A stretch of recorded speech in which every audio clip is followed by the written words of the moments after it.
아멘. 할렐루야. 하나님의 은혜가 오늘 자리에 함께한 우리 모든 성도들 가운데 충만하게 되기를 주님의 이름으로 축원합니다. 자, 여러분, 이제 한 2, 3일 후면은 우리 민족 고유의 명절 추석이 다가옵니다. 벌써 고향을 찾은 분들이 있어요.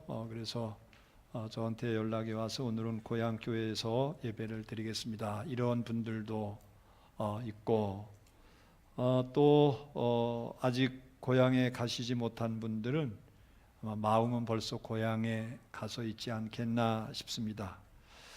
명절이 되면 오랜만에 고향을 찾고 또 흩어졌던 일가 친척들을 만나서 정담을 나눕니다.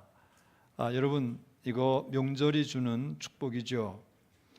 그런데 저는 명절이 주는 정말 큰 축복이 따로 있다고 생각을 합니다. 그것은 우리의 인생을 공부할 수 있는 그런 계절이라는 거죠. 무슨 말인가 하면, 여러분, 사람들이 평소 일상생활 속에서 얼마나 분주하게 살아가는지 모릅니다.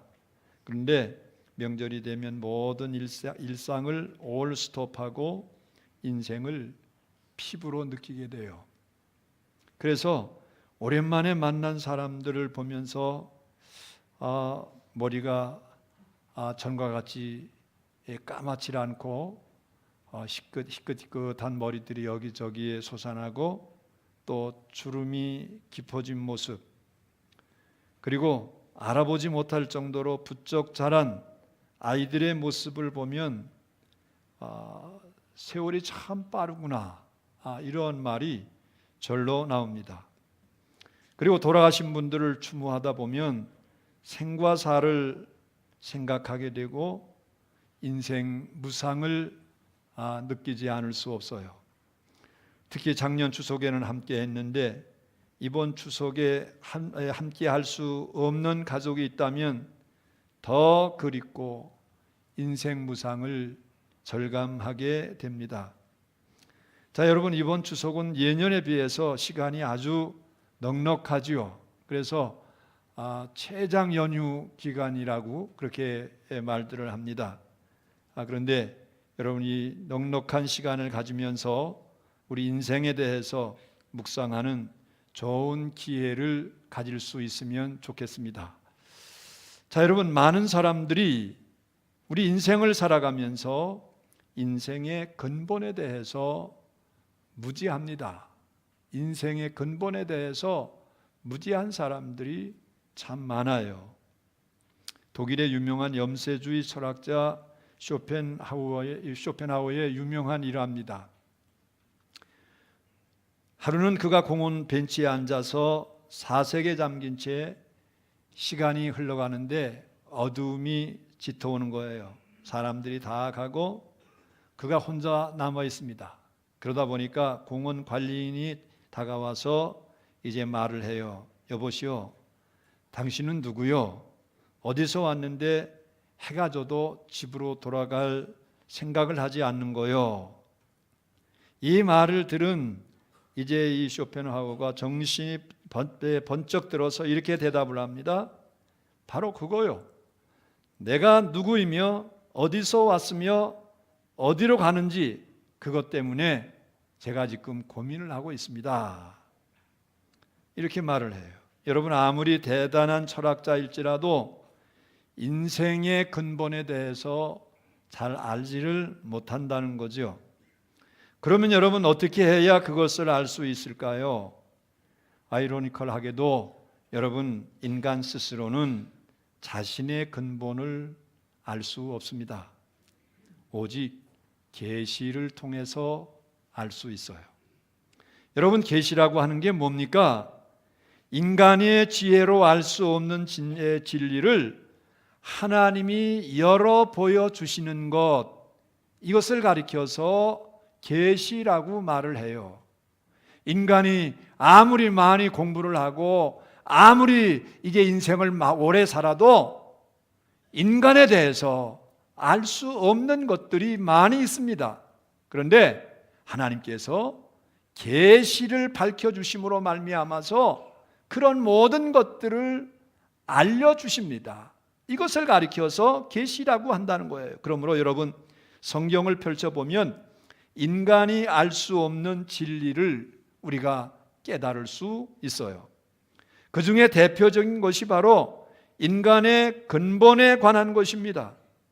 창세기 1장 2장을 보면 태초에 하나님이 우주 만물을 창조하신 후에 여러분 사람을 지으셨죠.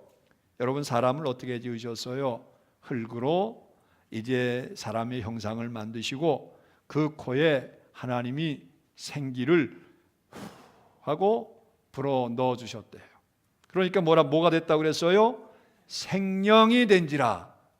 비로소 하나님의 생기가 사람에게 들어왔을 때 사람이 됐다는 거예요, 여러분. 예? 하나님의 생기가 없는 영혼의 사람은 육체 덩어리 한 줌의 흙에 불과해요. 하나님의 영이 우리 가운데 들어와야 사람다운 사람이 되는 줄로 믿으시기를 바랍니다. 여기서 우리는 인간이 영과 육과 혼으로 되어 있음을 우리가 알 수 있어요. 그리고 이 상태로 영원히 살도록 되어 있었는데 인간이 하나님 앞에 범죄함으로 죽음을 맞이하게 된 겁니다. 여러분, 죽음이 뭡니까? 전도서 12장 7절에 보니까 죽음에 대해서 이렇게 설명을 해요. 흙은 여전히 땅으로 돌아가고 영은 그것을 주신 하나님께로 돌아가기 전에 기억해라. 흙은 여기에서 말하는 흙이라고 하는 것은 사람의 육체를 의미하고 영은 하나님의 생기로부터 만들어진 우리의 영을 가리키는 말입니다. 그러니까 죽음은 육체와 영혼이 분리되어 각각 본래 왔던 대로 돌아가는 것, 이것을 가리켜서 신학적으로 죽음이라고 말을 해요, 여러분. 다시 설명을 드리면 죽음이 뭐냐? 영과 혼이, 육체와 영이 우리의 육체 속에서 떨어져 나가면 이게 바로 죽음이라고 하는 거예요. 영과 육의 분리 상태, 이게 바로 죽음이라는 겁니다. 자, 여러분, 그런데 하나님께로 돌아간 영혼이 어떻게 됩니까? 히브리서 9장 27절에 보면 한 번 죽는 것은 사람에게 정해진 것이요 그 후에는 심판이 있으리니, 이렇게 말씀을 하고 있어요. 여러분, 사람이 이 땅에서 살다가 한 번 죽는 것은 하나님이 정하신 법칙이라고 하는 겁니다. 그러면 그 후에 육체는 어디로 가요? 한 줌의 흙이 되어서 땅으로 돌아갑니다. 우리의 영은 어떻게 돼요? 하나님 앞에 가요. 하나님 앞에 가서 어떻게 돼요? 하나님 앞에 심판을 받게 된다는 거예요. 그래서 죽음 이후에 그 영혼이 각각 지옥이나 천국에 들어간다는 겁니다. 이게 인간의 근본에 관한 계시예요. 이것은 인간이 연구해서 얻은 지식이 아니라 하나님께서 우리에게 알려주신 진리의 말씀입니다. 그리고 이것을 받아들일 수도 있고 거부할 수도 있어요. 여러분, 받아들이는 것은 뭘까요? 신앙입니다. 이것을 거부하는 것은 뭘까요? 불신앙입니다. 그렇다면 여러분, 누가 행복한 인생입니까? 성경의 계시를 받아들이고 하나님 말씀대로 살아가며 하나님 말씀 앞에 순종하는 사람이 행복한 인생인 줄로 믿으시기를 바랍니다. 여러분, 어떤 사람은 죽으면 끝이라고 합니다. 사는 것도 바쁜데 죽음에는 관심이 없다는 거예요. 그리고 누구나 태어나면 나이 먹으면 늙고 병들고 결국은 죽게 된다고 합니다. 그런데 죽음이나 내세에 관심이 없다고 하는 것은 여러분 가장 무책임하고 어리석은 처사예요. 그러므로 장차 천국에 들어갈 확신을 가진 우리 모든 성도들이 되기를 바랍니다. 천국을 향하는 나그네들이 되시기를 주의 이름으로 축원합니다. 우리 인생은 어차피 이 땅에 한번 왔다가 가는 존재, 나그네와 같은 존재예요. 우리가 살아갈 영원히 살 것은 하늘나라예요. 하나님 나라를 향해서 가는 우리 나그네 인생길인데, 여러분 하나님 앞에서 하나님의 계시를 밝히 이제 우리가 깨닫고 내세를 준비하면서 살아갈 수 있는 여러분들이 다 되기를 주의 이름으로 축원합니다. 오늘 본문은 야곱이 가나안 땅에 살다가 애굽으로 이민 간 사건을 기록하는 그러한 말씀이죠. 그의 아들 요셉이 형들의 미움으로 애굽으로 종으로 팔려갔지만은 하나님께서 그를 총리가 되게 했습니다. 그리고 애굽 주변의 나라들의 이제 대기근이 왔습니다. 그런데 하나님께서 요셉에게 지혜를 주셔서 이 애굽 나라에서는 이 기근을 잘 대처해서 전혀 문제가 없었어요. 그런데 주변국들은 식량을 사러 애굽으로 이제 몰려드는 가운데 야곱의 아들들도 애굽으로 갑니다. 그리고 요셉과 상봉한 후에 야곱 일가가 다 애굽으로 이민 가서 그 애굽에서 얼마나 평안하게 살아가는지 몰라요. 하지만 야곱은 그 마음속에 늘 고향을 그리워하는 마음이 있었어요. 애굽에 살면서 야곱이 정말 행복했던 것은 육신적으로 유복했기 때문이 아닙니다. 그의 마음에 항상 돌아갈 고향이 있다고 하는 것을 생각을 하면서 이제 그는 소망 가운데서 그 나라를, 이 가나안 땅을 바라보면서 기뻐했어요. 비록 그의 생애 가운데 돌아갈 수 없었지만은 임종이 다가오면서 요셉에게 이렇게 유언을 해요. 창세기 47장 30절에 보니까 내가 조상들과 함께 눕거든 너는 나를 애굽에서 메어다가 조상의 묘지에 장사하라. 자신을 애굽에 매장하지 말고 조상들의 묘지, 즉 가나안 땅에 매장하라는 겁니다. 그가 얼마나 고향을 그리워했는지 알 수 있지요. 그런데 여러분, 사실 지상의 고향인 이 가나안 땅을 사모한 것 그 이상 그가 기대하고 바라보는 그 땅이 있었어요. 성경은 그의 임종을 이렇게 묘사합니다. 창세기 49장 33절에 보니까 야곱이 아들들에게 명하기를 마치고 그 발을 침상에 모으고 숨을 거두니 그의 백성에게로 돌아갔더라. 그의 백성에게로 돌아갔더라. 어느 백성이에요, 여러분? 여러분, 그의 영혼이 하늘 백성, 이 천국에 들어갔다고 하는 사실을 의미하는 그러한 말씀입니다. 여러분, 하나님을 믿는 성도들이 정말 행복한 이유가 바로 여기에 있어요. 또 행복한 그 이유를 바로 여기에서 찾아야 될 줄로 믿습니다. 이 세상에서 잘 먹고 잘 사는 것 때문에 행복한 게 아니라 우리의 마음속에 천국을 사모하는 마음이 있기 때문에 행복할 수 있는 우리 성도들이 되기를 바랍니다. 이미 그 마음속에 천국이 이루어져 있어요. 그러한 사람은 이 지상에서 어떤 모습으로 살아가든지 행복한 인생을 살게 될 줄로 믿습니다. 여러분, 행복한 나그네로 살아갔던 야곱은 천국의 소망을 품고 거룩하게 최선을 다하면서 살아갔습니다. 그는 바로 앞에서 자신이 나그네 인생길에 험악한 세월을 보냈다고 고백을 합니다. 그러나 천국을 소망했기 때문에 그의 마음속에는 얼마나 위로가 됐는지 모릅니다. 세상의 고난도 넉넉히 이길 수 있었어요. 그리고 천국에 들어가서 하나님을 친히 배울 때 부끄럽지 않도록 야곱은 거룩한 모습으로 성화되었습니다. 여러분, 저와 여러분들도 마찬가지입니다. 우리가 나그네 인생길을 살아가면서 하나님을 경외함으로 천국에 들어갈 그날을 기약하면서 우리 나그네 인생길을 꿋꿋하게 살아갈 수 있는 여러분들이 다 되시기를 주의 이름으로 축원합니다. 어떻게 살아가야 될까요, 여러분? 첫째, 소망을 품고 살아가야 될 줄로 믿습니다. 여러분, 세상살이가 만만치 않아요. 늘 고달프고 참 힘이 듭니다. 그러나 천국에 대한 확신이 있으면 괜찮아요, 여러분. 힘들어도 위로받을 수 있고 걱정이 생겨도 이제 얼마든지 극복할 수 있어요.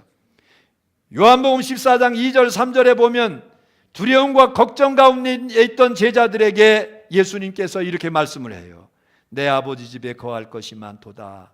그렇지 않으면 너희에게 일렀으리라. 내가 너희를 위하여 거처를 예비하러 가노니 가서 너희를 위하여 거처를 예비하면 내가 다시 와서 너희를 내게로 영접하여 나 있는 곳에 너희도 있게 하리라. 아멘. 여러분, 천국에는 거할 집이 많다는 거예요. 맨션과 같은 대저택들이 있습니다. 이와 같이 멋진 천국에 대한 소망을 갖고 우리가 이 세상을 살아가야 됩니다. 여러분, 우리는 천국으로 가는 길을 잘 모르지만 예수님께서 우리의 가이드가 되시기 때문에 여러분 괜찮습니다. 요한복음 14장 6절 말씀을 보십시오. 예수께서 이르시되 내가 곧 길이요 진리요 생명이니 나로 말미암지 않고는 아버지께로 올 자가 없느니라. 이렇게 말씀을 하고 있어요. 여러분, 예수님이 길이라고 하는 것은 곧 천국으로 인도해 주시는 가이드라고 하는 말이에요.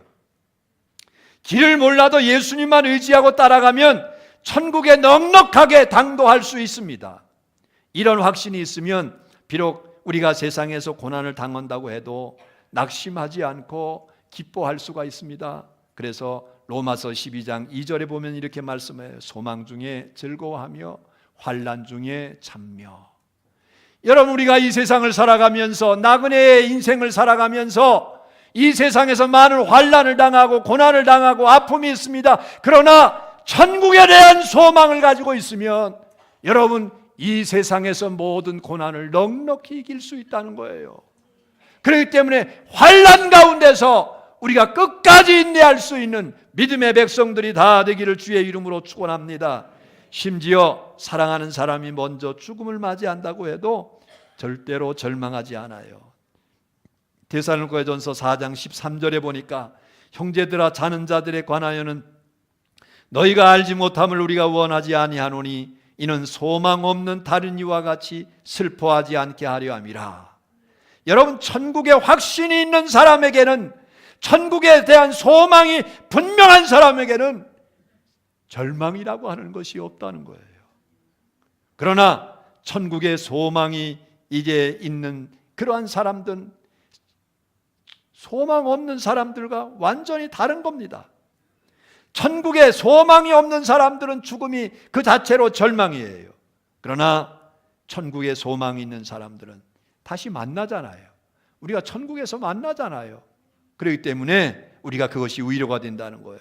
비록 험한 세상을 살아가지만은 천국 소망을 품고 항상 기뻐하면서 승리하며 살아갈 수 있는 저와 여러분들 되기를 주의 이름으로 축원합니다. 두 번째, 거룩하게 살아가야 돼요. 우리가 인생을 나그네로 살아가면서 본향을 향해 나가는 우리 나그네들은 여러분 거룩하게 살아가야 돼요. 세상 사람들은 죽으면 끝이라고 생각하기 때문에 함부로 살아갑니다. 그러나 여러분, 천국을 이제 바라보는 사람들은 다릅니다. 늘 하나님 앞에서 하나님을 의식해요. 여러분, 코람되어 우리가 하나님 앞에서 하나님을 의식하면서 우리가 살아가야 된다는 거예요. 하나님 존전 앞에서 우리가 살아가야 된다는 거예요. 그렇기 때문에 우리 성도들은 이제 하나님의 이 땅 가운데서 사는 사람들과 다릅니다. 베드로전서 2장 11절 12절을 보십시오. 사랑하는 자들아, 거류민과 나그네 같은 너희를 고나노니 영혼을 거슬러 싸우는 육체의 정력을 제어하라. 여러분, 세상에는 죄악이 관영하기 때문에 성도들도 유혹에 넘어가기 쉽습니다. 또 우리가 이 세상을 살아가면서 우리 육체 속에 있는 정욕이라고 하는 것, 우리 몸속에서 나오는 악한 것들이 끊임없이 우리를 주저문쳐 앉혀버리려고 해요. 여러분, 그럴 때마다 우리가 어떻게 해야 될까요? 여러분, 우리 자신들을 날마다 쳐서 복종시켜야 될 줄로 믿습니다. 사도 바울이 그랬어요. 나는 날마다 죽는다고 그랬어요. 뭐가 죽는다는 거예요, 여러분? 내 안에서 일어나는 정욕을 날마다 죽인다는 거예요. 예? 날마다 나 자신을 쳐서 복종시킨다고 그랬어요. 그런 부류들을 날마다 우리 자신들이 쳐서 복종시켜야 돼요. 여러분, 천국을 소망하며 살아가는 사람들은 하나님 배울 날을 의식하기 때문에 절대로 함부로 살아가지 않습니다. 절대로 함부로 말하지 않습니다. 절대로 함부로 행동하지 않습니다. 몸과 마음을 거룩하게 지키면서 거룩한 그리스도의 신부로 살아가게끔 되어 있어요. 여러분, 이게 하늘 본향을 향해서 나가는 성도들의 삶입니다. 어디서 왔다가 어디로 가는지 모르는 사람들은 그저 이 세상이 전부인 양 먹고 마시고 방탕한 나그네로 살아갑니다. 그러나 우리는 천국 본향을 의식하며 살아가는 나그네들이기 때문에 주님을 만날 날 부끄럽지 않도록 거룩한 삶을 살아간다는 거예요. 부디 저와 여러분들은 거룩한 나그네로 살다가 당당하게 주님 앞에 설 수 있는 여러분들 되기를 바랍니다. 주님 앞에 설 때 부끄러움이 없는 모습으로 주님 앞에 설 수 있게 되기를 주의 이름으로 축원합니다. 세 번째, 최선을 다하면서 살아갑니다. 본향을 향해 나가는 이 나그네들은, 본향을 향하는 나그네는 항상 최선을 다하면서 살게끔 되어 있어요. 여러분, 예수 믿는 사람들의 성도들은 정죄 심판을 받지 않습니다. 할렐루야. 영벌을 당하지 않습니다. 하나님 앞에서 우리는 다 구원받은 하나님의 자녀들입니다. 그런데 우리가 받을 다른 심판이 있어요. 곧 상급 심판입니다. 하나님의 백성으로 어떻게 살았는지에 대해서 평가를 받는다는 거예요. 베드로전서 1장 17절에 보니까 외모로 보시지 않고 각 사람의 행위대로 심판하시는 이를 너희가 아버지라 부른즉 너희가 나그네로 있을 때를 두려움으로 지내라. 각 사람의 행위대로 심판하시는 하나님 앞에 우리가 설 때에 나그네로 있을 때를 두려움으로 지내라고 그랬어요. 잘 지내라는 겁니다. 최선을 다해서 지내라는 겁니다. 하나님의 심판을 의식하며 살아가야 됩니다. 여러분, 분명히 우리에게 심판이 있어요. 고린도후서 5장 10절에도 이는 우리가 다 반드시 그리스도의 심판대 앞에 나타나게 되어 각각 선악간에 그 몸으로 행한 것을 따라 받으려 함이라, 이렇게 말씀을 하고 있어요. 우리가 행한 대로 상급을 받는다는 겁니다. 우리가 어떻게 살았느냐, 그거에 따라서 하나님 앞에서 우리가 상급을 받는다는 거예요. 그래서 참 믿음은 뭐냐? 그를 찾는 자들에게 상 주시는 이심을 믿는 믿음이 참 믿음이에요. 일제강점기에 여성기업가 백선행 집사라고 하는 분의 이야기입니다. 이분은 결혼 후 1년도 채 안 돼서 남편과 사별을 했어요. 열심히 살았습니다. 악착같이 돈을 벌었습니다. 그러다가 극적으로 이분이 하나님을 만나요. 하나님을 만난 이후에 이상하게 하는 일이 잘 되는 거예요. 그래서 사업의 폭을 자꾸만 넓혀가요. 방직 사업도 하고 부동산 사업도 하고. 그런데 사기를 당해서 그만 땅을 잘못 샀어요. 모래 땅을 샀고 황무지를 샀습니다.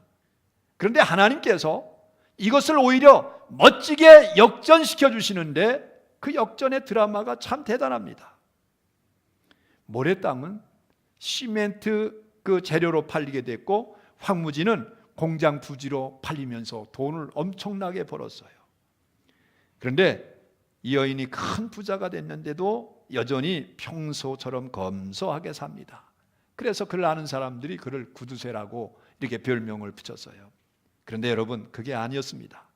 이분은 사제를 털어서 평양에 다리를 놓았다고 그래요. 어려운 사람들을 힘껏 도왔고, 그리고 각종 사회봉사를 얼마나 열심히 했는지 모릅니다. 그 모습을 보고 사람들이 이 여인에게 붙여진 별명이 선행이에요. 그래서 백선행 집사라고 그렇게 사람들이 이름을 붙여준 겁니다. 그녀가 세상을 떠날 때 많은 사람들이 애도하면서 평양에서 사회장으로 장례를 치렀다고 합니다. 여러분, 이 백선행 집사라고 하는 분은 세상에 소망을 두지 않고 천국에 소망을 둔 사람이었어요. 하나님의 영광을 위해서 최선을 다한 사람이었어요. 그 결과 세상에서도 칭송받고 천국에서는 빛나는 면류관을 받는 아름다운 인생을 살게 된 줄로 믿으시기를 바랍니다. 여러분, 우리 인생은 나그네 길이에요. 우리는 여러분 본향이 있는 나그네 인생길을 살아가고 있어요. 정처 없이 떠돌다 가는 나그네가 아니라 천국 본향을 향해서 나가는 우리 인생입니다.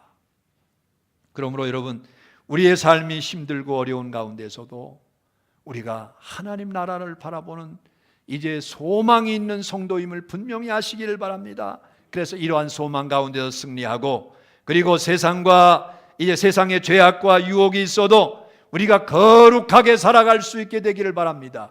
나 자신과 싸워서 정욕을 다 제어하고 내 몸에서 예수 그리스도의 모습이 드러날 수 있도록 그런 거룩한 삶을 살아갈 수 있는 저와 여러분들 되기를 바랍니다. 그리고 세상이 끝이 아니기에 천국에서 받을 면류관을 바라보면서 최선을 다하면서 살아가시기를 바랍니다.